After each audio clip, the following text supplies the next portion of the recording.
Ah oui, absolument, effectivement, les militants, vous le voyez, sont présents, certains une rose à la main, à l'image du Parti Socialiste. Et effectivement, ils ont vu eux aussi que l'agence France-Presse annonce pour l'instant, je cite, une large victoire de Benoît Hamon. On attend évidemment la confirmation officielle.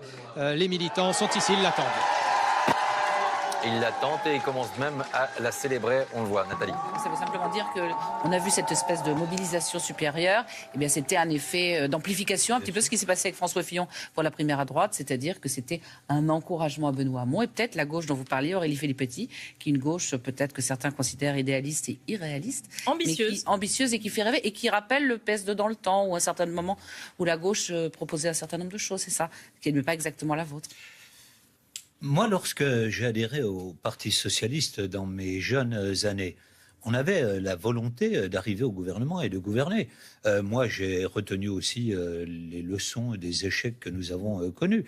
Et ce que j'ai essayé, par exemple, en tant que maire de Lyon, de faire dans ma ville, c'est de rassembler de manière à pouvoir créer de la richesse et ensuite à pouvoir créer de la justice sociale, de la culture. Chère Aurélie Filippetti, vous voyez, quand on n'arrive pas à créer de la richesse, ben, il se passe ce qui s'est passé et ce qu'Aurélie Filippetti a connu.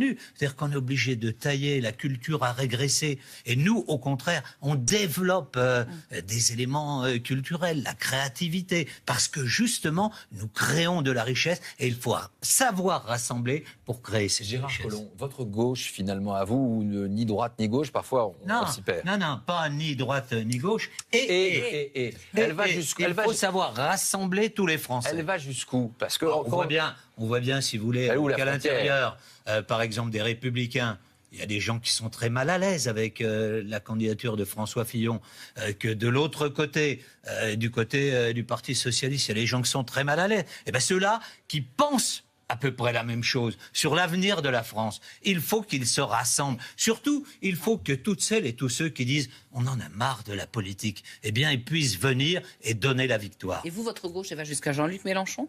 Alors lui, il considère que le Parti Socialiste, il est mort de toute façon. Donc c'est une mauvaise nouvelle pour lui, ce soit la victoire de Benoît Hamon. Mais jusqu'où allez-vous ? Et est-ce que quand il vous dit qu'en gros, vous devriez disparaître pour pouvoir le suivre, est-ce que c'est quelque chose qui est audible ? Mais Jean-Luc Mélenchon, il travaille aussi, il a des électeurs, il n'est pas tout seul. Il a des électeurs, il a des gens qui ont envie aussi que la gauche gagne, qui ont envie qu'on défende le droit des salariés, qui ont envie qu'on défende le droit aussi à la retraite, qui ont envie qu'on défende le code du travail, des choses comme ça. Donc les électeurs, ils sont attachés à ça. Et moi, je pense que la victoire, la victoire qui va s'annoncer... elle est nette, elle est claire. L'aide de Benoît Hamon, elle va aussi permettre de trouver une solution, un espoir pour tous ces gens qui aujourd'hui ont très peur des conséquences de la mondialisation sur leur vie quotidienne, qui travaillent dur, qui n'arrivent pas à boucler les fins de mois et sur lesquels on met une pression constante, aussi bien au sein des entreprises que lorsqu'ils sont au chômage. Donc ça, ce sont des sujets comme par exemple le burn-out professionnel. Vous allez discuter